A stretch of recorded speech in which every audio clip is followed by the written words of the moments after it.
नमस्कार दोस्तों, कैसे हैं आप लोग। 26 अप्रैल 2023 के डेली न्यूज़पेपर एनालिसिस और एडिटोरियल एनालिसिस में आपका स्वागत है। कन्वेंशनल पीपीटी आज केवल एडिटोरियल के रिस्पेक्ट में अवेलेबल है, वो टेलीग्राम ग्रुप में अपलोड हो जाएगी। एडिटोरियल है आज 4 से 5। करंट अफेयर्स कौन कौन सी देखेंगे, तो ये जो ऑपरेशन कावेरी चलाया जा रहा है सूडान में, इसके बारे में हम लोग यहाँ पे डिटेल में बातचीत करेंगे। उसके साथ साथ ये आनंद मोहन सिंह करके एक डॉन रहे हैं और पॉलिटिशियन रहे हैं बिहार के, इनको यहाँ पे छोड़ने की बात की गई है। एक आईएएस ऑफिसर के मर्डर में इनका हाथ था, तो ये पर्टिकुलर न्यूज़ क्या है इसको देखेंगे। इसको लेके काफ़ी पॉलिटिकल अपोजिशन हो रहा है। फिर एससीओ के डिफेंस मिनिस्टर्स की मीटिंग होने वाली है इंडिया के अंदर, तो चाइना के ली शांगफू और रशिया की सर्जेई शोइगु ये दोनों इंडिया के अंदर आएंगे। इस पर्टिकुलर न्यूज़ को देखेंगे। इसके साथ साथ अगर आप देखिए तो 3 चीजों की वजह से, एक तो ऑयल प्राइसेस की वजह से, एल नीनो की वजह से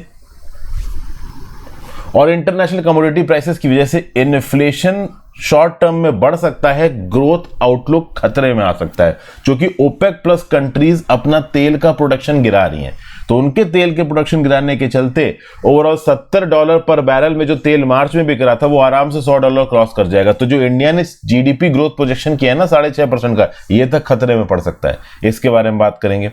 उसके साथ साथ सुप्रीम कोर्ट के चीफ जस्टिस जीवाई चंद्रचूड़ साहब ने जो सेम सेक्स मैरिज को लीगलाइज करने के लिए केस चल रहा है सुप्रीम कोर्ट के अंदर, इसमें अपना व्यू पॉइंट दिया कि भाई देखिए, मैरिज और डिवोर्स से रिलेटेड जो नियम कानून बनाने की ताकत है वो पार्लियामेंट के पास है। तो सुप्रीम कोर्ट किस हद तक इस पार्लियामेंट की ताकत में इंटरवीन कर सकती है।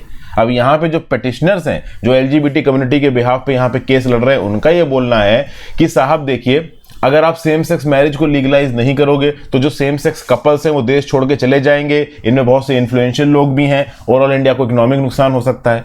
और ओवरऑल जहां बात आती है इक्वलिटी की, तो वहां पे एक नॉर्थ पोल स्टार की तरह काम करके सुप्रीम कोर्ट चीजों को सॉर्ट आउट कर सकता है। पार्लियामेंट का वेट करने की जरूरत नहीं है। तो ये करंट अफेयर्स के रिस्पेक्ट में आर्टिकल्स हैं। एडिटोरियल के रिस्पेक्ट्स में भी सूडान से रिलेटेड एक आर्टिकल है आज दोस्तों, तो इसको यहाँ पे देख लेंगे, सूडान में ऑपरेशन में क्या हो रहा है इस टाइम पे। फिर इसके बाद अगर देखा जाए तो एक आर्टिकल है ऑर्डिनरी पॉलिटिक्स का एंड। तो बेसिकली यहाँ पे कुछ ज़्यादा ही पॉलिटिकल चीज़ें लिखी हुई हैं, आइडियोलॉजिकल चीज़ें लिखी हुई हैं, उतनी इंपॉर्टेंट नहीं लगी इसलिए मैं डिस्कस नहीं कर रहा हूँ।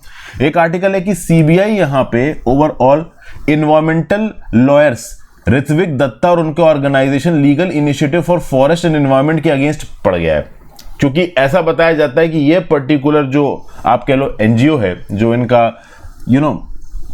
लीगल इनिशिएटिव है, इनका जो ऑर्गेनाइजेशन है, ये फॉरेन कंट्रीब्यूशन रेगुलेशन एक्ट को वॉयलेट करके फॉरेन से फंड्स मंगा रहा है और उस फॉरेन के फंड से इलीगली इंडिया के अंदर जो कोल पावर प्रोजेक्ट्स हैं उनको बंद कराने की कोशिश की जा रही है। तो यहाँ पे सीबीआई का ये जो रोल है, जो मोडस ऑपरेंडी है, वो गलत है, इसके बारे में बात की जा रही है। फिर Sanskrit as official language, overall पिछले कुछ दिनों से जो सरकारी मिनिस्टर्स हैं उनका ये बोलना है कि अंबेडकर साहब भी चाहते थे कि हिंदी को इंक्लूड किया जाए एज एन ऑफिशियल लैंग्वेज। तो ये जो पर्टिकुलर प्रेरोगेटिव है, ये जो पर्टिकुलर प्रोपेगेंडा चलाया जा रहा है, ये कैसे गलत है, इसके बारे में जयराम रमेश साहब अपने व्यू पॉइंट दे रहे हैं, इसको देखेंगे। टेक्स्ट बुक्स का, खासकर हिस्ट्री की टेक्स्ट बुक का हमारा हिस्ट्री समझने में कितना लिमिटेड रोल है, इसको लेके एक आर्टिकल यहाँ पे लिखा हुआ है, इसके बारे में बात करेंगे। तृणमूल कांग्रेस और बीजेपी की जो पॉलिटिक्स चल रही है, कैसे इस समय में तृणमूल कांग्रेस वेस्ट बंगाल की पॉलिटिक्स के अंदर थोड़ा टेंशन में आ रहा है, इसको लेके एक आर्टिकल है।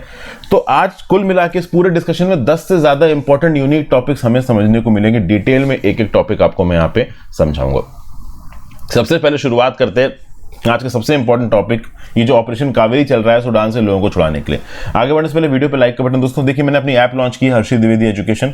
आप गूगल प्ले स्टोर पे जाके इस ऐप को सर्च मार सकते हैं, हर्षित द्विवेदी एजुकेशन, वहां से इसको डाउनलोड कर सकते हैं। कोर्सेज सेक्शन को चेकआउट कर सकते हैं। ओवरऑल कुछ इंटरेस्टिंग कोर्सेज मैंने आपके लिए बना रखे हैं। इंटरेस्टिंग कोर्सेज मतलब एक ही कोर्स अभी के लिए अवेलेबल है, यूपीएससी प्रीलिम्स क्रैश कोर्स, उसमें टेस्ट सीरीज भी अवेलेबल है। टेस्ट सीरीज को वैसे मैंने अलग से अवेलेबल करवा भी दिया है, तो आप चाहो तो अलग से भी टेस्ट सीरीज को अवेल कर सकते हो। बट आई विल रिकमेंड कि आप ये पूरा का पूरा क्रैश कोर्स लें, क्योंकि इसमें जितना भी पिछले साल का करंट अफेयर्स का रिवीजन है वो मैंने करा रखा। 22 से 23 घंटे की वीडियोस ऑलरेडी अपलोड हो चुके हैं। 35 घंटे के लगभग का पूरा कोर्स है। हो सकता है 35 घंटे से थोड़ा ओवरशूट कर जाए, अगले 4-5 दिनों में सारी वीडियोस कंप्लीट हो जाएंगी। टेस्ट सीरीज के अंदर टोटल 310 टेस्ट मिल रहे हैं आपको, जिसमें NCERT based test, subject based test, current affairs based test, previous year के टेस्ट, सीसेट, सब कुछ है। तो एक बार आप चाहो तो ऑप्ट कर सकते हो, बहुत ही ऑप्टिमम कॉस्ट पे अवेलेबल। चलिए, पोर्ट सूडान पहुंच गए हैं अ ग्रुप ऑफ 278 पीपल, इनको इवैक्यूएट कराया जा रहा है।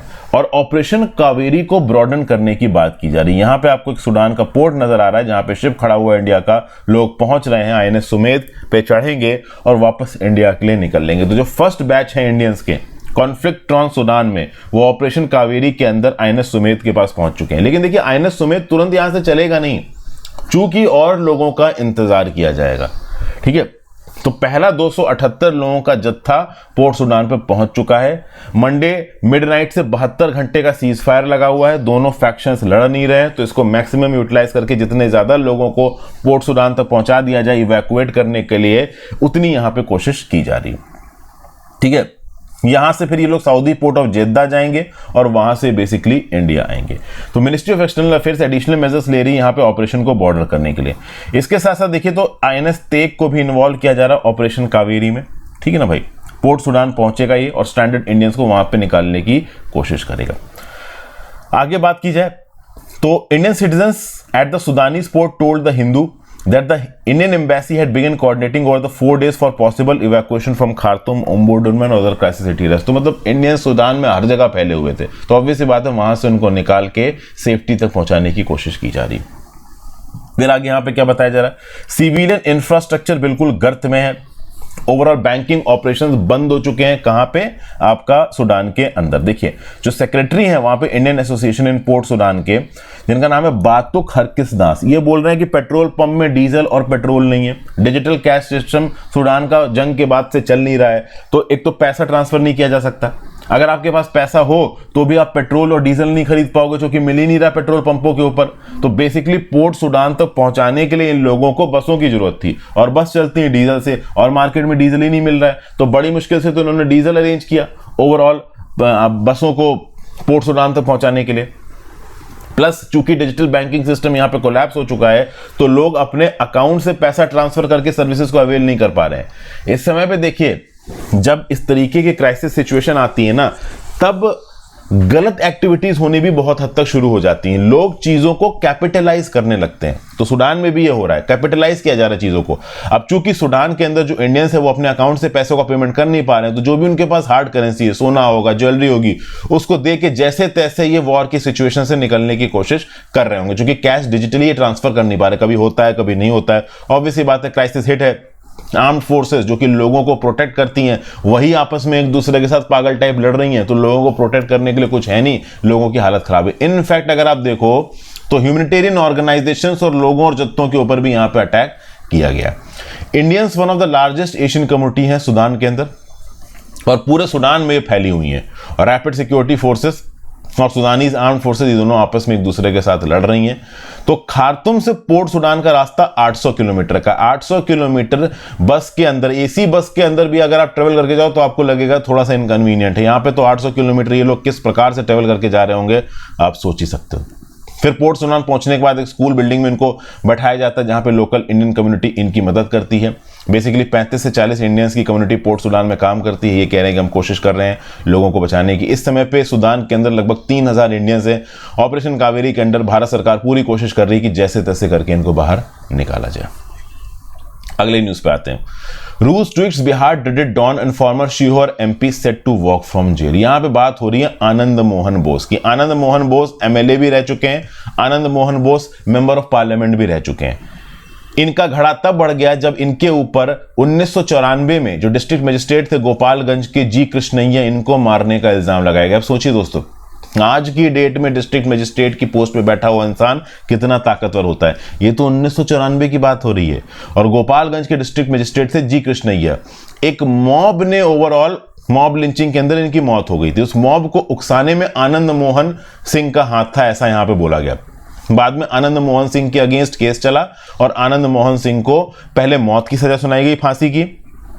ये लगभग 2007 की बात है। फिर 2008 में पटना हाई कोर्ट ने इनकी फांसी की सजा को लाइफ इंप्रिजनमेंट में कन्वर्ट कर दिया और 2012 में सुप्रीम कोर्ट ने बोला कि हाँ भाई लाइफ इंप्रिजनमेंट ठीक है, ठीक है ना भाई। तो ओवरऑल लाइफ इंप्रिजनमेंट मतलब आजीवन कारावास। और देखिए, एक ऑन ड्यूटी गवर्नमेंट सर्वेंट को मारना अपने आप में बहुत बड़ा क्राइम होता है, खासकर जी कृष्णैया जैसे ईमानदार पब्लिक सर्वेंट्स को मारना। ये बहुत ईमानदार, बहुत ही ऑनेस्ट ऑफिसर थे। तो यहां पे जब इनका प्रिजन सेंटेंस मतलब इनकी जो प्रिजन रूल्स थे इनको ट्वीक किया गया। देखिए क्या है, अभी भी आनंद मोहन सिंह बिहार के अंदर काफी इन्फ्लुएंशियल हैं, राजपूत हैं, कोशी रीजन में इनका दबदबा है, इलेक्टेड एमपी थे शिवहर लोकसभा सीट से 1996 में, इनकी वाइफ भी मेंबर ऑफ पार्लियामेंट रह चुकी हैं, ठीक है ना। अगर आप देखो तो लवली आनंद, जिनकी वाइफ है, वो वैशाली लोकसभा सीट 1994 में एमएलए रही थी और बिहार में एमपी रही थी और बिहार में एमएलए भी रह चुकी हैं। और ये आनंद मोहन सिंह, ये भी बिहार के अंदर एमएलए एमपी दोनों रह चुके हैं। अब खास बात दोस्तों यहाँ पे कि रिसेंटली जो आनंद मोहन सिंह है वो पैरोल पे बाहर है, मतलब जमानत पे बाहर है। क्यों बाहर है? क्योंकि उनको अपने बेटे का एंगेजमेंट फंक्शन अटेंड करना है। अब खास बात यह कि इनके बेटे के एंगेजमेंट फंक्शन में चीफ मिनिस्टर नीतीश कुमार भी आ रहे हैं और deputy chief minister Tejashwi Prasad Yadav भी आ रहे हैं। तो इसका क्या मतलब? इसका मतलब यह है कि Anand Mohan Singh is highly connected और इस समय पे नीतीश कुमार को बहुत ज्यादा क्रिटिसाइज किया जा रहा है बिहार की पॉलिटिक्स पे। हुआ यह है दोस्तों, रिसेंटली ही 10 अप्रैल को एक अमेंडमेंट किया गया बिहार पुलिस के जेल मैनुअल रूल्स 481 क्लॉज 1 में, और उसके बाद एक लॉ डिपार्टमेंट का नोटिफिकेशन आया। इसमें यह बोला गया, देखिए पहले क्या है, जब भी किसी पर्टिकुलर प्रिजन सेंटेंस का रिमिशन होता है, रिमिशन समझते हैं? रिमिशन मतलब मान लीजिए आपको 10 साल की जेल की सजा सुनाई गई रिग्रेस इंप्रिजनमेंट की, तो आपका चूंकि बिहेवियर अच्छा है तो रिमिशन में आपकी जेल की सजा को 5 साल कर दिया गया। तो 10 साल की जेल की सजा को 5 साल कर दिया गया। रिमिशन मतलब आपकी सजा का नेचर वही रखा गया, बस उसका क्वांटम कम कर दिया गया। एक ऐसा रिमिशन ये होता है कि भाई ओवरऑल आजीवन कारावास है, मतलब पूरी जिंदगी आपका, पूरी नेचुरल लाइफ आप जेल में रहोगे, लेकिन उसके बावजूद आपके अच्छे बिहेवियर के चलते आपकी सजा यहां पे कम कर दी है। अब उसमें कुछ एक्सेप्शंस होते हैं। अगर आपने कोई बहुत बड़ा क्राइम किया, जैसे आपने मर्डर किया है, रेप किया है, अगर आपने किसी गवर्नमेंट सर्वेंट को मारा है, तो उस केस में आपका रिमिशन नहीं होगा, आपको अपनी पूरी जिंदगी जेल में रहना ही पड़ेगा। तो किलिंग अ गवर्नमेंट सर्वेंट वाला जो क्राइम था ना, इसमें ओवरऑल रिमिशन की कोई पॉलिसी ही नहीं थी। इसमें आपको अगर लाइफ इंप्रिजनमेंट सुनाया गया है तो आप पूरी जिंदगी जेल में रहोगे। प्रिजन रूल्स को अमेंड करके ये बोला गया कि भाई killing of a government servant serious वाला क्राइम नहीं है, तो इसमें रिमिशन दिया जा सकता है। समझ गए? मतलब पहले के नियम कानूनों में killing a government servant was a serious crime, और उस कंटेक्स्ट में आपने अगर इस क्राइम के लिए कन्विक्टेड हो तो आप पूरी जिंदगी जेल में रहोगे, आपका प्रीमेच्योर रिलीज डिस्कस नहीं किया जाएगा, कंसीडर नहीं किया जाएगा। लेकिन अब जेल रूल्स को अमेंड करके कंसीडर करने वाली बात कर दी गई है। तो इस बेसिस पे आनंद मोहन सिंह और उनके साथ 26 और उनके कैदी वो ओवरऑल जेल से बाहर निकल सकते हैं जल्दी। 14 साल मिनिमम समय रखा गया, मतलब 14 साल की जेल की सजा वो ऑलरेडी काट ही चुके हैं, चूंकि वो 15 साल से जेल में। तो अब जैसे ही ये स्टेप लिया गया, बहुजन समाजवादी पार्टी की जो सुप्रीमो है मायावती, वो इसको क्रिटिसाइज करने लगी। वो बोली भाई ये क्या हो रहा है, ये तो एंटी दलित आप स्टेप ले रहे हो, दलित कम्युनिटी के अगेंस्ट है स्टेप। क्योंकि ऑब्वियस सी बात है, जी कृष्णैया साहब जो कि डिस्ट्रिक्ट कलेक्टर थे वो दलित कम्युनिटी के थे, ठीक है ना भाई, और यहाँ पे ये राजपूत कम्युनिटी के हैं, तो ये राजपूत वर्सेस दलित वाला मुद्दा भी यहाँ पे बन रहा है। बहरहाल देखिए, जिसने क्राइम किया उसको क्राइम की सजा दी ही जाएगी, वो चाहे किसी कम्युनिटी का हो, किसी धर्म का हो, किसी जेंडर का हो, उससे फर्क नहीं पड़ता। तो दलित कम्युनिटी यहां पे नाराज हो जाएगी, ऐसा मायावती जी बोल रही हैं। बीजेपी पार्टी भी इस पर्टिकुलर स्टेप को अपोज कर रही है। फॉर्मर आईपीएस ऑफिसर हैं अमिताभ कुमार दास, उन्होंने बोला कि ये मूव बहुत हद तक अनप्रेसिडेंटेड, अपने पूरे कैरियर में मैंने ऐसा कोई मूव नहीं देखा जहां पे जेल मैनुअल को इस प्रकार से अमेंड किया जाए किसी एक पर्टिकुलर कैदी को छुड़ाने के लिए जिसने इतना सीरियस क्राइम किया है। तो मैं पटना हाई कोर्ट में इसके against public interest litigation file करूंगा। मैंने कोशिश की मिस उमा कृष्णैया को समझाने की, जो कि जी कृष्णैया की विडो हैं, लेकिन उमा कृष्णैया को धमकाया जा रहा है यहाँ पे आनंद मोहन सिंह के गैंग के लोगों के द्वारा, ऐसा भी कुछ यहाँ पे बोला जा रहा है। कुल मिला के आईपीएस ऑफिसर अमिताभ कुमार दास का यह भी बोलना है कि यहाँ पे आईएएस एसोसिएशन ऑफ बिहार को प्ले में आना चाहिए। चूंकि जी कृष्णैया एक आईएएस ऑफिसर थे, तो आईएएस एसोसिएशन ऑफ बिहार यहाँ पे प्ले में आ सकती है। और चूंकि आईएएस एसोसिएशन को धमकाया नहीं जा सकता, दे आर वेरी पावरफुल। तो बेसिकली ट्यूसडे को जो सेंट्रल आईएएस एसोसिएशन है उसने डीप कंसर्न व्यक्त किया है, एंग्विश व्यक्त किया है कि कैसे आप फॉर्मर एमपी आनंद मोहन सिंह को, जो कि एक डॉन है, जेल से छोड़ सकते हो जेल मैनुअल को ट्वीक करने से। तो स्टेट की गवर्नमेंट को अर्ज कर रहे हैं कि अपना डिसीजन वापस लीजिए। फिर सीनियर बीजेपी लीडर और राज्यसभा मेंबर सुशील कुमार मोदी क्या बोल रहे हैं, ये डिसीजन पब्लिक इंटरेस्ट में नहीं है, अनकॉन्स्टिट्यूशनल है, आर्बिट्रेरी है, अननेसेसरी है, एंटी दलित है, ये सब बातें यहाँ पे बोली जा रही हैं। फिर ये भी कहा जा रहा है कि भाई ये जो 27 क्रिमिनल्स हैं, आनंद मोहन सिंह और 26 और, इसमें से आधे दर्जन जो क्रिमिनल्स हैं उसमें तो उनके खिलाफ चार्जेस लगे हैं एससी एसटी पीपल के मर्डर के, गवर्नमेंट एम्प्लॉयज के। तो बेसिकली ये चार्जेस बहुत ज्यादा सीरियस हैं। इस प्रकार से रिमिशन की पॉलिसी को कंसीडर करना सही नहीं है। वहीं पे आनंद मोहन सिंह जब से जब स्टेटमेंट पूछा गया तो उन्होंने बोला कि ये सब गलत है, मैं इन सब से मुझे फर्क नहीं पड़ता, मैं बाहर निकल के एक्टिव पॉलिटिक्स करूंगा। अभी बिल्किस बानो के कन्विक्ट्स को भी तो छोड़ा गया है, तो बेसिकली जब आनंद मोहन सिंह साहब से क्वेश्चन किया गया तो उन्होंने बिल फाड़ा कि बिल्किस बानो के केस में भी तो हो रहा है, तो मेरे में आप ऐसा क्यों बोल रहे हो। तो पॉलिटिक्स यहाँ पे जारी है। ओवरऑल देखा जाए तो एक रिग्रेसिव स्टेप तो है ही, क्योंकि एक पर्टिकुलर इंडिविजुअल सच में रिपेंटेंस कर रहा हो, अपनी गलती को मान रहा हो और झुक रहा हो तो बात अलग है, पर यहाँ पे तो कुछ अलग ही होता नजर आ रहा है। तो देखिए यहाँ पे क्या क्या होता है आगे। फिर next, India to host SCO defence ministers meeting this week. China के ली शांगफू और रशिया के सर्जेई शोइगु, ये भाई ओवरऑल आप देखिए इंडिया के अंदर आएंगे। एससीओ की डिफेंस मिनिस्टर्स की मीट होने वाली है, ठीक है। क्योंकि इंडिया इस समय पे शंघाई कोऑपरेशन ऑर्गेनाइजेशन का हेड है, तो as an SCO head, as an SCO chair, SCO के डिफेंस मिनिस्टर्स, एससीओ के हेड ऑफ स्टेट्स, ये सब इंडिया के अंदर एक एक करके मीटिंग के लिए आएंगे। एससीओ के अंदर कौन कौन सी कंट्रीज आती हैं? Russia, China, Kazakhstan, Kyrgyzstan, Tajikistan, Uzbekistan, Pakistan. नई दिल्ली इस डिफेंस मिनिस्टर की मीटिंग को होस्ट कर रहा है। सब लोग यहाँ पे आने वाले हैं। ऑब्जर्वर कंट्री बेलारस और ईरान के भी रिप्रेजेंटेटिव्स आएंगे।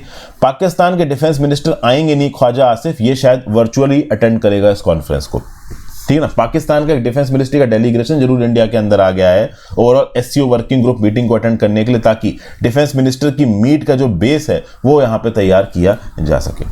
जो डिफेंस मिनिस्टर्स की मीटिंग है वो रीजनल पीस एंड सिक्योरिटी के बारे में बात करेगा, काउंटर टेररिज्म एफर्ट्स के बारे में बात करेगा, इफेक्टिव मल्टीलैटरलिज्म के बारे में बात करेगा, वगैरह वगैरह। अभी recently defence minister general Li Shangfu को अपॉइंट किया गया है स्टेट काउंसिलर और डिफेंस मिनिस्टर की पोस्ट पे जी जिनपिंग के द्वारा, ठीक है। तो एलएसी क्राइसिस के रिस्पेक्ट में अगर आप देखो तो बहुत सारे डिफेंस मिनिस्टर्स और वेस्टर्न कमांड्स के हेड बदले जा चुके हैं जी जिनपिंग के द्वारा। तो कुछ ना कुछ अगर आप देखो तो संडे को भी 18वां राउंड ऑफ मिलिट्री टॉक्स भी हुई है और ऐसा लग रहा है कि इन मिलिट्री टॉक्स में कुछ पॉजिटिव निकलेगा। अभी क्या पॉजिटिव निकलेगा पता नहीं है।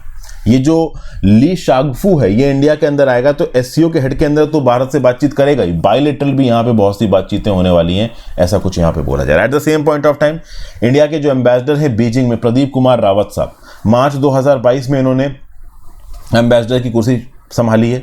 अब 70 फॉरेन इनवॉइस अपने क्रेडेंशियल्स को प्रेसिडेंट जी जिनपिंग के सामने पेश करेंगे great hall of people Beijing में। ये पर्टिकुलर सेरेमनी वैसे बहुत पहले होनी थी लेकिन अब की जा रही है, चूंकि ऑब्वियस ही बात है कोविड-19 के चलते एक बड़ा भारी लॉकडाउन लगा था चाइना के अंदर, पब्लिक इंगेजमेंट्स को काफ़ी हद तक रिस्ट्रिक्ट कर दिया गया था। तो अब ये पब्लिक इंगेजमेंट्स फिर से शुरू हो रहे हैं और जी जिनपिंग का ऑफिशियल थर्ड टर्म शुरू हो गया है, तो सारे फॉरेन इनवॉइस अपने क्रेडेंशियल्स पेश करेंगे जी जिनपिंग के सामने। तो प्रदीप कुमार रावत नाम याद रखिएगा, पीसीएस में कहीं आपसे पूछा जा सकता है। फिर भाई ऑयल प्राइसेस एल नीनो की risk to inflation growth outlook, यहाँ पे क्या बताया जा रहा है। तो भाई देखिए ओपेक प्लस के सरप्राइज प्रोडक्शन कट्स हमको देखने को मिले, ठीक है ना। मतलब ओपेक प्लस कंट्रीज अपने प्रोडक्शन को कट करिए। अब इस प्रोडक्शन को कट करने के चलते होगा क्या?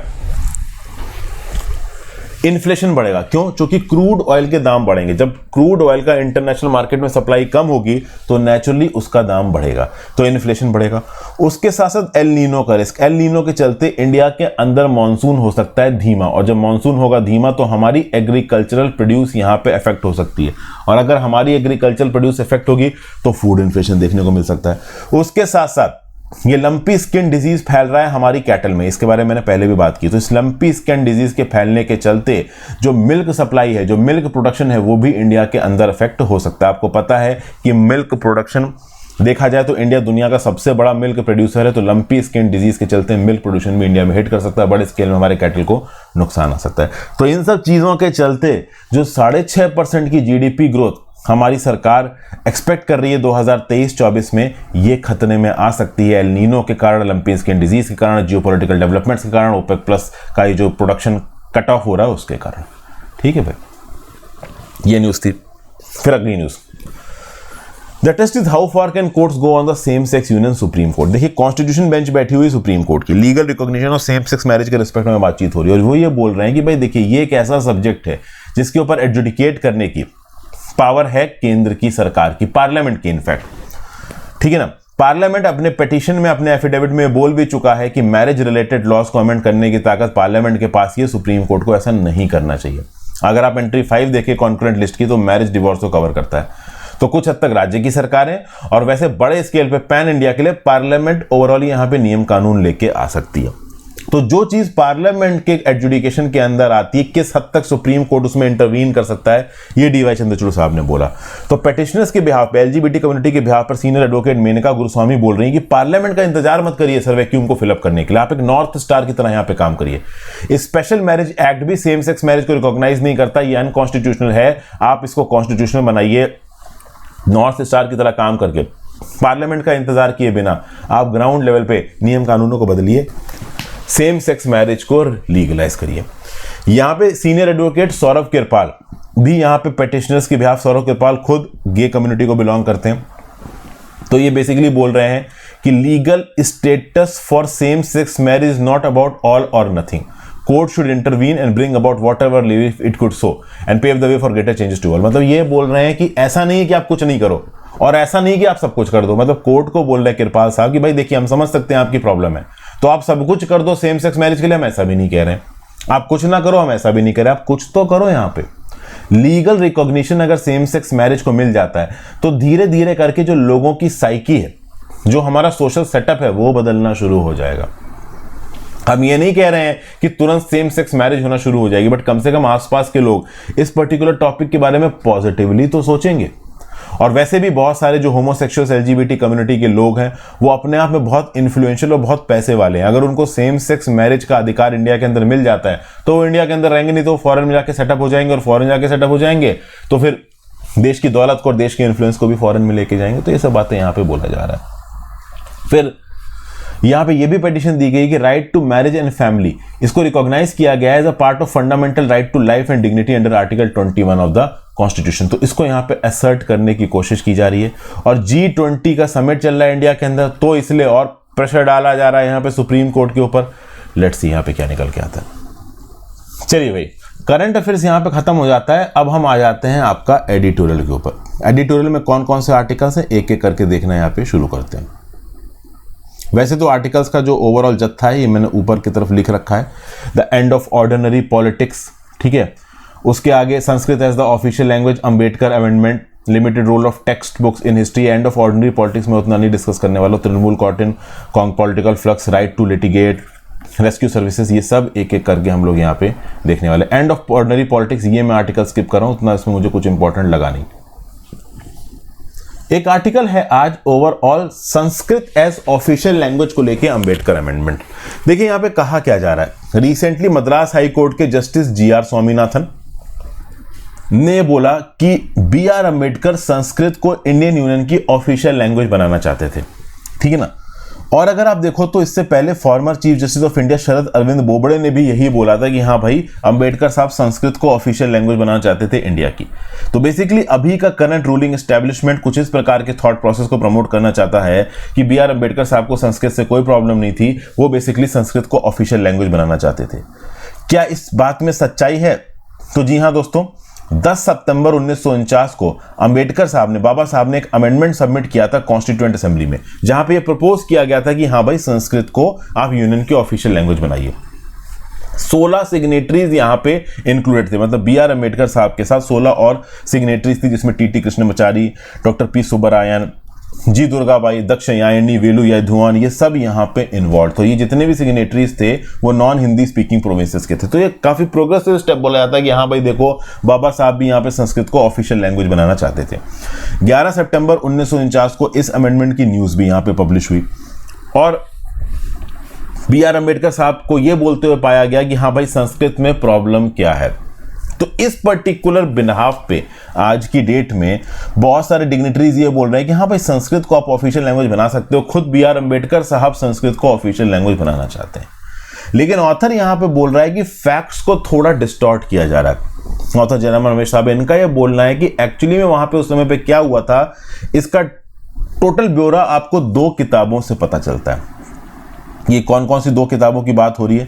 एक किताब है ग्रैनविल ऑस्टिन की classic the Indian constitution corner store of a nation, जो 1966 में आई थी, और एक किताब है B शिवराव की मैजिस्टेरियल the framing of India's constitution, जो कि 1968 में पब्लिश हुई थी। सारे लॉ ग्रेजुएट्स ने ये किताबें पढ़ रखी हैं और इन किताबों का एक्सेस भी है पब्लिक और प्राइवेट आर्काइव्स पे।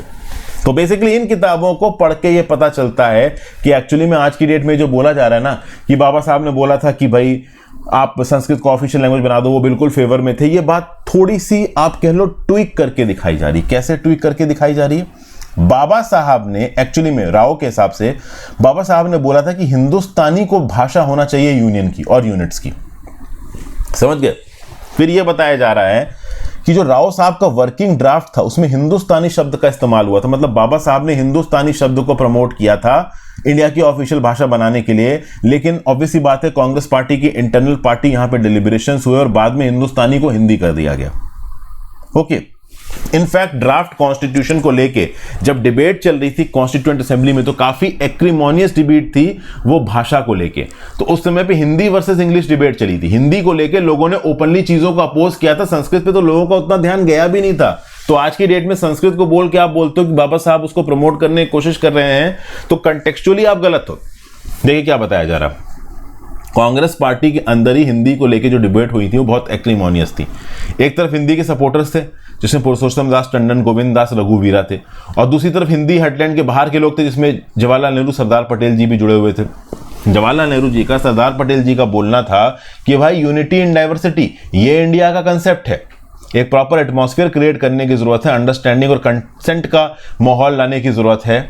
शंकर राव देव साहब ने बोला कि देखिए मैं भारतीय हूं और मेरी भाषा मराठी है, अगर आप पूरे देश की भाषा को हिंदी बना दोगे तो मैं इसके अगेंस्ट हूं। तो बेसिकली बताने की कोशिश यहां पे ये की जा रही थी कि भले ही जो एक प्रपोजल सबमिट हुआ था जिसमें संस्कृत को ऑफिशियल भाषा बनाने की बात कही गई थी और उसको बाबा साहब ने भी सपोर्ट किया था, इसका मतलब ये नहीं है कि बाबा साहब बहुत एक्टिवली संस्कृत को सपोर्ट कर रहे थे। उस समय पे जो बहस चल रही थी पैन इंडिया, वो हिंदी वर्सेस इंग्लिश की बहस थी, समझ गए। और इस पर्टिकुलर बहस को रिजॉल्व करने के लिए एक मुंशी आयंगर फॉर्मूला लेके आया गया, क्योंकि बहस में यह भी तो हुआ था कि देवनागरी स्क्रिप्ट को इस्तेमाल करो, न्यूमरल सिस्टम कौन सा इस्तेमाल होगा। तो मुंशी आयंगर फॉर्मूला में यह बोला गया कि ठीक है भाई, ऑफिशियल लैंग्वेज यूनियन की हिंदी भी होगी और उसके साथ नागरी स्क्रिप्ट भी होगी, और ओवरऑल इंग्लिश 15 साल के लिए ऑफिशियल लैंग्वेज रहेगी। पार्लियामेंट इसको आगे एक्सटेंड कर सकता है। तो इस कंटेक्स्ट में यह बोला गया कि हिंदुस्तानी जो हिंदी है, हिंदी भाषा जो कि ऑफिशियल लैंग्वेज बनाई जा रही थी, और ऑफिशियल लैंग्वेज के लिए हिंदी नहीं बनाई जा रही थी, इंडिया में बहुत सारी ऑफिशियल लैंग्वेज है, समझ गए भाई। नेशनल लेवल हिंदी नहीं बनी। नेशनल लेवल जब बनाए जाने की बात की गई ना हिंदी को, तो सब बाकी लैंग्वेजेस के लोग ये बोलने लगे कि क्या हम एंटी नेशनल हैं। तो हिंदी ऑफिशियल लैंग्वेज बनी, उसके साथ साथ इंग्लिश भी ऑफिशियल लैंग्वेज बनी 15 साल के लिए। और हिंदी के लिए बोला गया कि इसको इनहेंस किया जाएगा, इनरिच किया जाएगा हिंदुस्तानी के एक्सप्रेशंस के साथ, संस्कृत के एक्सप्रेशंस के साथ, 13 और भाषाओं के एक्सप्रेशंस के साथ। ये बात उस समय पे सामने उठ के आई। तो एंड में ऑथर ये बोल रहा है कि संस्कृत को जो ऑफिशियल लैंग्वेज बनाने की बात की जा रही थी प्रपोजल के थ्रू, वो तो बस एक आप कह लो ऑर्नामेंटेशन के रिस्पेक्ट में ठीक लग रहा था। मतलब उस समय पे सीरियसली कोई संस्कृत भाषा को परस्यू ही नहीं कर रहा था।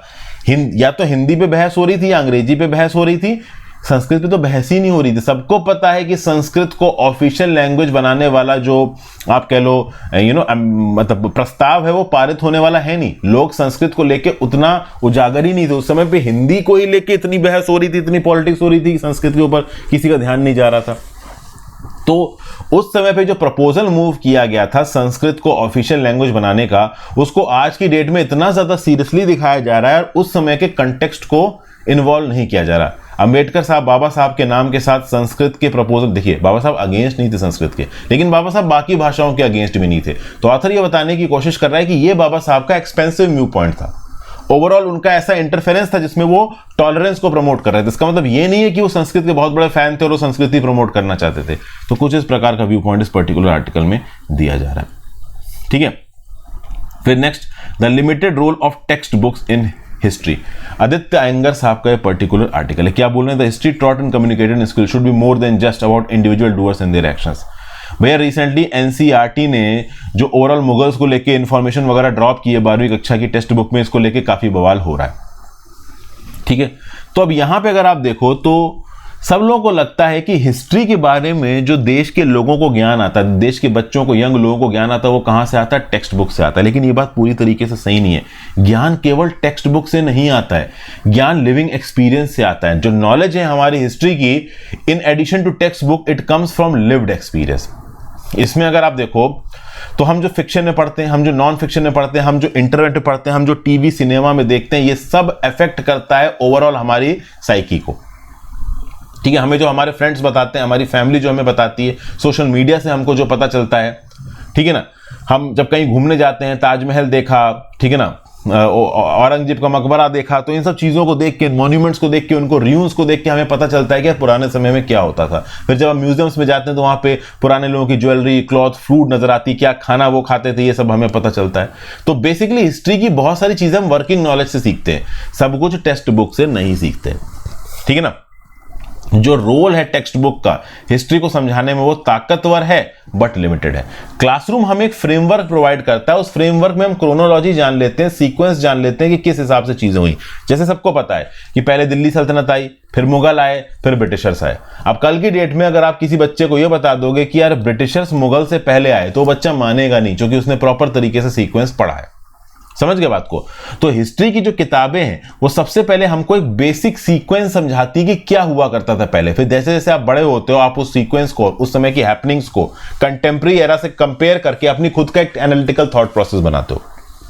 आज की डेट में जो बच्चा स्कूल से निकला है उसको शायद ये याद नहीं होगा कि ब्रिटिश गवर्नर जनरल के नाम क्या क्या थे और कितने समय से कितने समय तक वो इंडिया को हेड कर रहे थे, बट ये जरूर पता है कि ये जो ब्रिटिश गवर्नर जनरल थे ये ब्रिटिश राज को चलाते थे इंडिया के अंदर। ठीक है ना, तो स्कूल करिकुलम कितनी अमाउंट ऑफ क्यूरियोसिटी जनरेट करता है हिस्ट्री के रिस्पेक्ट में स्टूडेंट्स के अंदर, इस बात को लेके अक्सर कर डिबेट होती है यहां पे। जैसे कि फॉर एग्जांपल 19वीं सेंचुरी के एक एसेइस्ट ने थॉमस कार्लाइल, उन्होंने एक theory the study of history को लेके जिसको बोला गया ग्रेट मैन थ्योरी। उन्होंने बोला कि हिस्ट्री के अंदर ग्रेट मैन पाए गए, इन्फ्लुएंशियल और कैरिस्मेटिक इंडिविजुअल्स पाए गए जिन्होंने हिस्ट्री के कोर्स को ओवरऑल बदल कर रख दिया अपनी एक्टिविटीज से। यहाँ पे राजे रजवाड़ों की बात हो रही है, हम अशोक की बात करते हैं दोस्तों, हम अकबर की बात करते हैं, हम मोहम्मद बिन तुगलक की बात करते हैं। तो बेसिकली कई बार हम हिस्ट्री को, ये हिस्ट्री की बहुत बड़ी कमी है, कई बार हिस्ट्री को हम इंडिविजुअल डूअर्स के प्रिज्म से देखते हैं। ठीक है ना, हमें बेसिकली हिस्ट्री पढ़ाई जाती है ग्रेट मैन थ्योरी के रिस्पेक्ट में। तो एक डायनेस्टी ने क्या किया, एक पर्टिकुलर किंग ने क्या किया, उसने क्या स्टेप्स लिए, उसने कौन सी जंगें लड़ी, कौन सी जंगें जीती, किस इलाके पे कब्जा किया, उसके बैटल्स क्या क्या थे, ब्रेवरी और ग्लोरी की कहानियां, ये हमें पता है। तो ये एक फॉर्म है हिस्ट्री का, लेकिन इससे ज्यादा एक और फॉर्म इवॉल्व हुआ है हिस्ट्री का। ये जो पर्टिकुलर फॉर्म था हिस्ट्री का जिसको प्रमोट किया किसने, 19वीं सेंचुरी के थॉमस कार्लाइल ने। इसके बाद एक और फॉर्म आया हिस्ट्री का, approaching history about mostly from left learning historians called people's history. एक तो थी kings history, individual doers history, जो राजे रजवाड़े थे, जो डायनेस्टीज को चलाते थे, उन्होंने क्या किया। एक तो हिस्ट्री आपने उनके पर्सपेक्टिव से पढ़ी। एक हिस्ट्री पढ़ी जाती है कॉमन मैन के पर्सपेक्टिव से, कि भाई नीचे के लोगों की जिंदगियां कैसी थी, गरीब लोग कैसे जी रहे थे, कमजोर लोग कैसे जी रहे थे, ऑप्रेस्ड लोग कैसे जी रहे थे, उनकी लाइफ में क्या प्रॉब्लम आ रही थी, सोशल और एडमिनिस्ट्रेटिव पॉलिसीज गरीबों की लाइफ को कैसे अफेक्ट कर रही थी। ये भी एक ऐसा हिस्ट्री का फैसेट है जिसको पढ़ के ओवरऑल हम क्रोनोलॉजी ऑफ इवेंट्स के साथ उस समय पे ग्राउंड लेवल के आम आदमियों के ऊपर क्या इंपैक्ट पड़ रहा था इसको भी समझने की कोशिश करते हैं। और ये फॉर्म ऑफ हिस्ट्री ज्यादा मीनिंगफुल है। इस फॉर्म ऑफ हिस्ट्री से हम एक्चुअली में जान सकते हैं कि उस समय पे एक्चुअली में हुआ क्या था। समझ गए आपको? तो बेसिकली ऑथर यहां पे ये बोल रहा है कि हिस्ट्री पढ़ने में टेक्स्ट बुक का रोल लिमिटेड है। हिस्ट्री आप अपनी अंडरस्टैंडिंग से पढ़ सकते हो, आप अपने सोशल एक्सपीरियंस से पढ़ सकते हो। जरूरी नहीं है कि टेक्स्ट बुक ही आपको हिस्ट्री के बारे में सब कुछ पढ़ाएगा। और उसके साथ साथ जो इंडिविजुअल गोअर हिस्ट्री है उसको इग्नोर करके हमें उस प्रकार की हिस्ट्री को पढ़ना चाहिए जहां पे एडमिनिस्ट्रेटिव पॉलिसीज का ग्राउंड लेवल के गरीब लोगों पे क्या इंपैक्ट पड़ा है, ये बहुत जरूरी है। तो एनसीईआरटी की ऊपर एक ऑनरस ड्यूटी है, एक बड़ी ड्यूटी है कि आप प्रायोरिटाइज करो, रीप्रायोरिटाइज करो कि क्या हिस्ट्री की जो 300 ऑड पेजेस की टेक्स्ट बुक है वहां पे मुगल की इंफॉर्मेशन को आप हटा रहे हो तो क्या उसके बदले में कुछ यूजफुल लोगों को बता रहे हो। मुगल्स के बारे में बेसिक इंफॉर्मेशन देखिए, मुगल्स के रिस्पेक्ट में पब्लिक परसेप्शन बहुत ज्यादा है, लोगों को पता चल ही जाएगा, आप हिस्ट्री की टेक्स्ट बुक से हटा के कुछ नहीं कर पाओगे। लेकिन अगर आप सच में रीप्रायोरिटाइज कर रहे हो, रीओरिएंट कर रहे हो हिस्ट्री की टेक्स्ट बुक को, तो उसके अगेंस्ट में लेके क्या आ रहे हो, ये भी जानना यहाँ पे बहुत जरूरी हो जाता है। फिर next, Trinamool caught in a political flux. यहाँ पे क्या बताया जा रहा है, देखिए वेस्ट बंगाल की पॉलिटिक्स में एक डल मूवमेंट आ रखा है। गवर्नमेंट मतलब तृणमूल कांग्रेस की गवर्नमेंट, अपोजिशन हमेशा इलेक्शन मोड में ही रहते हैं। अगर आप देखो तो Trinamool Congress Bharatiya Janata party, communist party of India और कांग्रेस सब 2024 के लोकसभा पोल की तैयारी कर रहे हैं और इसके लिए पंचायत पोल की पूरी तरीके से यहाँ पे तैयारी हो गई है। तो तृणमूल कांग्रेस की लीडरशिप ने 2 मंथ का लॉन्ग आउटरीच प्रोग्राम प्लान किया है नॉर्थ वेस्ट बंगाल में। और साउथ वेस्ट बंगाल में यहाँ पे एक इनिशिएटिव लॉन्च किया गया, तृणमूलर नाबो जोवार, इसको तृणमूल की नई वेव बोलते हैं। जनरल सेक्रेटरी इसको लीड कर रहे हैं। सेकंड मोस्ट इंपॉर्टेंट जो लीडर है अभिषेक बनर्जी साहब तृणमूल कांग्रेस के, वो वहाँ पे मास्टर्स तक पहुंच के इलेक्टोरेट का क्या व्यू पॉइंट है तृणमूल कांग्रेस की तरफ, उसको समझ के पंचायत पोल में तृणमूल कांग्रेस की परफॉर्मेंस को और इंप्रूव करने की कोशिश यहाँ पे की जा रही है। मतलब इलेक्शन कैंपेनिंग मोड यहाँ पे शुरू हो चुका है, ठीक है। फिर अगर आप देखो जनवरी में वेस्ट बंगाल की रूलिंग पार्टी ने एक और आउटरीच प्रोग्राम लॉन्च किया था, दिदिर सुरक्षा कवच, दीदी प्रोटेक्शन शील्ड, और दिदिर दूर्स, दीदी एमिशरीज। तो तृणमूल कांग्रेस के रिप्रेजेंटेटिव ग्राउंड लेवल पे लोगों के पास पहुंच के उनकी प्रॉब्लम को समझ के उनको सॉल्व करने की कोशिश कर रहे हैं। अभी क्या है, तृणमूल कांग्रेस के हालात थोड़े इसलिए खराब हो गए हैं, बहुत सारे स्कैम्स में तृणमूल कांग्रेस के लीडर्स का नाम आया, जैसे कि स्कूल जॉब स्कैम। बहुत सारे पॉलिटिशियंस और ऑफिशियल्स जो कि तृणमूल कांग्रेस की सरकार के साथ एसोसिएटेड थे, वो जेल में पहुंच चुके हैं। इनफैक्ट जो तृणमूल कांग्रेस की पुअर इमेज थी वो यहाँ पे बहुत हद तक इफेक्ट हुई है। एक करप्ट पार्टी की तरह यहाँ पे तृणमूल कांग्रेस के लीडर्स को देखा जा रहा है, ठीक है भाई। फिर उसके बाद अगर आप देखो तो पंचायत पोल्स के लिए कैंडिडेट सेलेक्ट करने के लिए रेफरेंडम यहाँ पे कंडक्ट किया जा रहा है, ताकि तृणमूल कांग्रेस अपने आप को एक ऐसी पार्टी की तरह दिखा सके जो कि एक्चुअली में आम लोगों के साथ जुड़ी हुई है, वो किसी पॉलिटिकल एलीट को फेवर नहीं करती। फिर at the same point of time Trinamool Congress के लिए चीजें इसलिए भी मुश्किल लग रही हैं, मुर्शिदाबाद डिस्ट्रिक्ट में सागर दिघी नाम की कॉन्स्टिट्यूएंसी में बाईपोल हुआ, और इस पर्टिकुलर बाईपोल में left front supported Congress candidate जीत गए, तृणमूल कांग्रेस का कैंडिडेट हार गया। तो अपने आप में एक बड़ी बात है कि तृणमूल कांग्रेस के कैंडिडेट्स यहाँ पे हार रहे हैं बाईपोल के अंदर, मतलब आगे आने वाले इलेक्शंस में तृणमूल कांग्रेस को बड़ा चैलेंज मिल सकता है, ठीक है। और वैसे भी लेफ्ट फ्रंट और कांग्रेस मिलकर पूरी तरीके से कोशिश करेगा वो ज्यादा से ज्यादा सीटें खींचे, और अगर वो मुस्लिम मासेस की सीटें खींच जाते हैं तो तृणमूल कांग्रेस का जो बेसिक सपोर्ट बेस है वो यहाँ पे हिल सकता है। ये बातें यहाँ बताई जा रही। फिर ममता बनर्जी जी ने सिर्फ वेस्ट बंगाल ही नहीं, पूरे देश के अंदर भी अपनी धाक जमाने की कोशिश की। इनके नेशनल एम्बिशंस रहे, जैसे कि अगर आप देखो तो गोवा त्रिपुरा के असेंबली इलेक्शंस में पार्टिसिपेट किया तृणमूल कांग्रेस ने, हालांकि बहुत ज्यादा सीटें जीत नहीं पाई। 2024 के लोकसभा इलेक्शंस में बहुत जरूरी है ममता बनर्जी ज्यादा से ज्यादा सीटें जीतें लोकसभा एमपी की। कहां पे? वेस्ट बंगाल के अंदर। वेस्ट बंगाल के अंदर सीटों की बात की जाए तो recently home minister Amit Shah साहब ने वेस्ट बंगाल बीरभूम में एक रैली की, और उन्होंने बोला कि 2024 की जनरल इलेक्शंस में हम कोशिश करेंगे कि वेस्ट बंगाल में हम 35 लोकसभा सीटें जीतें। अगर आप पिछले इलेक्शंस की बात करो तो 22 लोकसभा सीटें तृणमूल कांग्रेस ने जीती थी 2019 में, बीजेपी ने 18 जीती थी, कांग्रेस ने 2 जीती थी। तो तृणमूल कांग्रेस के लिए चैलेंजेस इस समय पे इस इलेक्शन में बहुत ज्यादा होने वाले हैं। लेफ्ट फ्रंट और कांग्रेस भी यहाँ पे एक्टिव हो रहा है, बीजेपी तो यहाँ पे देखो एक्टिव है ही। और तृणमूल कांग्रेस को कुछ सेटबैक्स देखने को मिले हैं, जैसे रामनवमी प्रोसेशंस में कम्युनल फ्लेयर अप हो गया था, बोगतोई बीरभूम में मार्च 2022 में कार्नेज हो गया था, फिर ये स्कूल जॉब स्कैम आ गया। फिर लोकसभा इलेक्शंस के रिस्पेक्ट में देखा जाए तो दार्जिलिंग की एथनिक कम्युनिटीज, ये जो गोरखालैंड वाला इशू है, फिर भाई पश्चिम मिदनापुर साउथ में, नॉर्थ में पुरुलिया, इन जगहों पे बहुत सारी एथनिक कम्युनिटीज उठ के ओवरऑल अपने अधिकारों को मांग रही हैं, और अधिकारों को पूरा करने में बहुत सारे पॉलिटिकल ऑब्लिगेशंस और रिस्ट्रिक्शंस हैं। तो कुल मिला के तृणमूल कांग्रेस अपने आउटरीच प्रोग्राम से ओवरऑल अपनी गुड गवर्नेंस को दिखाना चाह रही है, और आगे आने वाले पंचायत इलेक्शंस में ज्यादा से ज्यादा वोट खींचना चाह रही है। उनको पता है कि पंचायत पोल्स जीतना जरूरी है अगर 2024 के जनरल इलेक्शंस को जीतना है तो। फिर भाई रेस्क्यू सर्विस ऑपरेशन कावेरी की रिस्पेक्ट में बात की जा रही है। 3000 सिविलियंस इंडिया के सूडान में फंसे हुए हैं, 72 घंटे की सीज फायर विंडो है। ये जो आरएसएफ और आर्म्ड फोर्सेस सूडान की लड़ रही है, इसके बीच से हम कोशिश कर रहे हैं कि अपने लोगों को जैसे तैसे करके सूडान से बाहर निकालें। इसके लिए लाइक माइंडेड कंट्रीज जैसे US, UK, UAE, Saudi Arabia के जो लोग फंसे हुए सूडान में, उनको भी निकालने की कोशिश की जा रही है, और इसीलिए इंडिया की एजेंसीज इन कंट्रीज की सरकारों के साथ कोऑर्डिनेट कर रही है। इनफैक्ट हमारे जयशंकर साहब यूनाइटेड नेशन सेक्रेटरी जनरल से मिले और इस रिस्पेक्ट में मदद भी यहाँ पे मांगी। आगे आने वाले समय में मिलिट्री पर्सनल्स, ऑफिसर्स और डिप्लोमेट को काफी प्रॉब्लम होने वाली, क्योंकि सूडान के अंदर ह्यूमैनिटेरियन वर्कर्स, एम्बुलेंसेस, इन सब तरीके के इक्विपमेंट्स पे भी अटैक किया गया है। गल्फ वॉर 1991 में जो पिक्चर बनी थी ना अक्षय कुमार की, कि भाई जबरदस्त तरीके से लोगों को बाहर निकालना था कुवैत से, तो उसके बाद से अगर देखा जाए तो ये अब तक का सबसे बड़ा इवैक्यूएशन इंसिडेंट है। अगर आप देखो तो इंडिया के 14 मिलियन लोग, 1,40,00,000 लोग दुनिया भर में सेटल्ड हैं, फिर 7 मिलियन टूरिस्ट और ट्रेवलर्स हर साल इंडिया छोड़ के बाहर कहीं घूमने के लिए जाते हैं। तो किसी भी प्रकार की कॉन्फ्लिक्ट हो जाए, कितना भी डेंजरस एनवायरनमेंट हो, वहां पे इंडियंस तो आपको नजर आएंगे ही आएंगे, चाहे फिर वो नर्सेस हो ईरान इराक में, चाहे वो यूक्रेन में इंडियन स्टूडेंट्स हो, चाहे वो लिबिया, सीरिया और लेबनान में इंडियन लेबर्स हो। तो बेसिकली जब भी कहीं क्राइसिस होगी, भारत सरकार को परपेचुइटी में तैयार रहना है, क्योंकि कोई ना कोई इंडियन तो वहां पे होगा ही जिसको निकालना भारत सरकार की रिस्पॉन्सिबिलिटी हो जाएगी। और इंडिया की सरकार को निकालना ही पड़ेगा, क्योंकि ये उनकी रेपुटेशन के साथ जुड़ा हुआ है। फिर अगला, the right to litigate. Central bureau of investigation यहां पे एनवायरमेंटल लॉयर ऋत्विक दत्ता और उनके organisation legal initiative for forest and environment के अगेंस्ट केस चला रहा है। इनके ऊपर इल्जाम ये लगा है कि इन्होंने फॉरेन कंट्रीब्यूशन रेगुलेशन एक्ट का वायलेशन किया, ठीक है ना। फॉरेन फंड्स को इस्तेमाल किया गया इंडिया के अंदर लिटिगेशन चलाने के लिए और प्रोस्पेक्टिव कोल्ड फायर प्लांट्स को रोकने के लिए। तो इसीलिए यहां पे ऋत्विक दत्ता और उनके लीगल ऑर्गेनाइजेशन को टारगेट किया जा रहा है। अब देखिए, ऑथर यहां पे बोल रहा है कि इस प्रकार की टारगेटिंग सही नहीं है। क्यों? क्योंकि इंडिया सिग्नेटरी है United Nations framework convention on climate change का। बहुत सारे एग्रीमेंट्स हमने एनवायरमेंटल साइन कर रखे हैं। हमने प्रॉमिस किया है कि हम 2070 तक नेट जीरो हो जाएंगे, नॉन फॉसिल फ्यूल सोर्सेस को ही इस्तेमाल करेंगे। आईपीसीसी की रिपोर्ट्स के हिसाब से हमें 1.5 डिग्री सेंटीग्रेड तक टेम्परेचर को बढ़ने से रोकना है, ठीक है ना।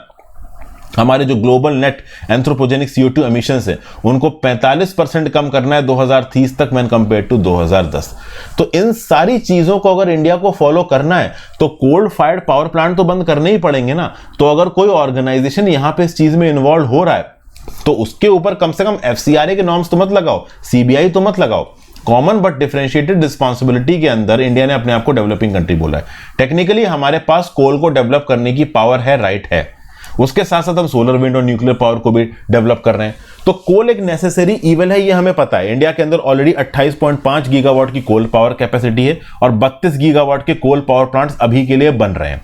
कईयों में एनवायरमेंटल क्लियरेंसेस आने हैं, लैंड एक्विजिशन की प्रॉब्लम है। तो ये जो लीगल लूप होल्स चल रहे हैं, इन लीगल लूप होल्स का जो इल्जाम है वो भारत सरकार ने लीगल ऑर्गेनाइजेशंस और एनजीओस के ऊपर डाल दिया। भारत सरकार का साफ बोलना है कि जो एनवायरमेंटल लॉयर्स और एनवायरमेंटल एनजीओस हैं, इनको फॉरेन की सरकार ने फंड किया है इंडिया के डेवलपमेंट को रोकने के लिए। तो ऑथर यही बोल रहा है कि ये जो पर्टिकुलर अप्रोच है भारत सरकार की, ये अप्रोच गलत है। इस अप्रोच से हमें आगे नहीं चलना चाहिए। हमें सिविलाइज्ड डेमोक्रेसी की तरह एक्ट करना चाहिए। हमें ओवरऑल अगर कोई इन्वायरमेंटल लिटिगेशन हो रहा है तो उसमें प्रोएक्टिवली पार्टिसिपेट करना चाहिए, ना कि इन्वेस्टिगेटिंग एजेंसीज को उन लोगों के पीछे लगा के उनको रोकने की कोशिश की जाए। तो यहाँ पे मैं अपना ये आर्टिकल खत्म करता हूँ दोस्तों। आई होप आपको यहाँ पे काफी कुछ जानने को मिला हो। अपने व्यू पॉइंट नीचे कमेंट बॉक्स में देख के जाइएगा। ज्यादा से ज्यादा लोगों के साथ वीडियो को शेयर करिएगा और हर्षित द्विवेदी एजुकेशन ऐप डाउनलोड करके आप कोर्सेज को भी अवेल कर सकते हैं।